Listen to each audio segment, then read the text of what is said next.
the NCAA for so long has been so arrogant. They've been hanging their hat on some language in a Supreme Court ruling from the mid-'80s that involved television, and they've been poppycocking and peacocking the sanctity of amateurism, and they got shattered yesterday. And I won't go through the ruling because it was really a very narrow case. It wasn't about the normal things that we talk about. But Mark Emmert and his people in Indianapolis said, you know what, we're going to push this up the mountain. And they walked into a bar, and Conor McGregor just threw them right out. And the fact that, the Supreme Court, and Greeny, you know how politicized that is, the fact that, all of those justices, were unanimous. And Kavanaugh's secondary opinion of Gorsuch is going to live in infamy because the NCAA has always acted like it was supercilious, that it was above everything, and now they're not. And the key here is that in both Gorsuch and especially in Kavanaugh, they basically invited people to challenge the NCAA. When they do that, they'll be waiting and saying, okay, we'll hear this case. And that's the next case, Greeny, is when the NCAA is brought to its knees. So Paul Finebaum is here. And again, for those who don't know Paul across the country, Paul has hosted one of the most popular radio shows in America for a long time, a sports talk show in the Southeast, in which you speak to a wide array and variety of sports fans, primarily SEC fans, who are, I have certainly come to know, among the most passionate people in America when it comes to sports, or anything for that matter. And so I would ask you that while I'm in favor of this, and I know a lot of other former players and others are in favor of it, the people you're hearing from, the idea that this opens the door to a complete change in amateurism, that it opens the door ultimately probably to collegiate athletes getting paid. Do the people that you're hearing from like that? No, they don't. And Greeny, it depends on the age. But I would say 50 and above, which obviously includes a lot of people who listen to radio, they are very much against this. And I think that's a secondary part of this conversation, not only involving what happened yesterday in Alston, but with the name, image, and likeness, which is happening as we speak and will continue to be happening 2 weeks from now.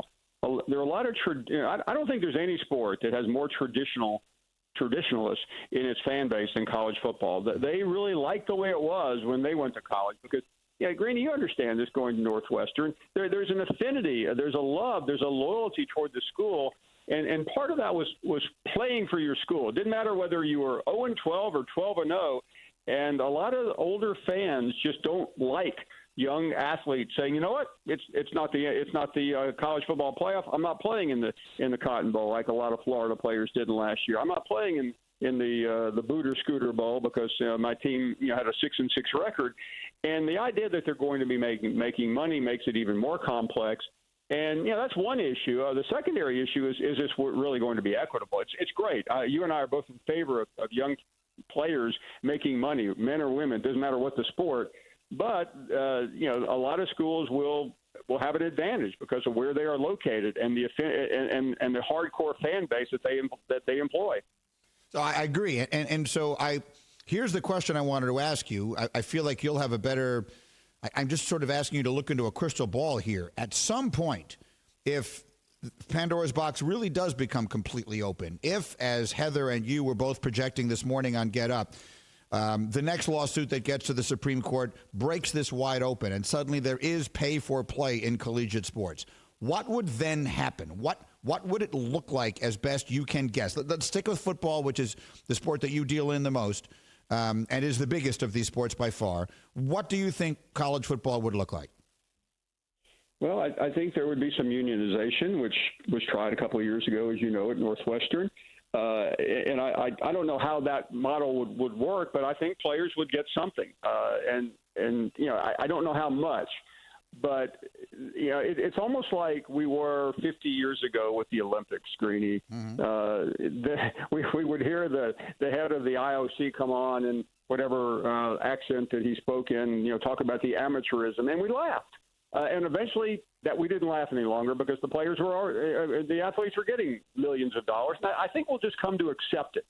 And at least we'll quit pretending. Now, I don't know what all these administrators are going to do, the college presidents with the bow ties, because, they love to stand up there, wipe the dandruff off their lapel and talk about the sanctity of college athletics and the purity of it. But right now, even as we speak in 2021, the Ivy League is pretty much the only place you can find that. Paul Finebaum is with me here again, the host of the Paul Finebaum Show and the radio and on television and on SEC Network and everything else here. But in the end, just to go back to it, because I don't have any issue with people saying that this will determine. Do you believe it will have a deleterious effect? The concern, I think, well, one of the concerns that the administrators, the executives of this would have would be that it would have a deleterious effect on people's interest, that all the tradition you just brought up, and Kavanaugh actually wrote about it yesterday, is the primary driver of people's interest in this. And if it does become just a different version of professional football, that it would, in the big picture, diminish people's interest in the sport. Do you think that's a real possibility? I don't.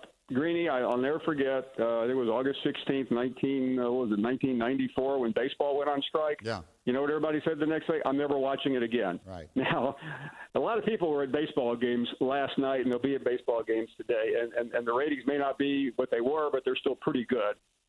I heard that last night on our show. It's the ruination of sport. It's not going to be. College football is still a great spectacle, whether the players are making money, whether they're profiting, whether there's 4 teams in the college football playoff or 12 teams. There's also another driving force, and I know that the college administrators really don't want to hear this. There's betting on college football, Greeny. I know that comes as a shock to you, but it does happen, and it happens particularly in the South, where college football is so large. And as long as there's a betting line, there's going to be interest in college football. Thank you for watching ESPN on YouTube. For live streaming sports and premium content, subscribe to ESPN+.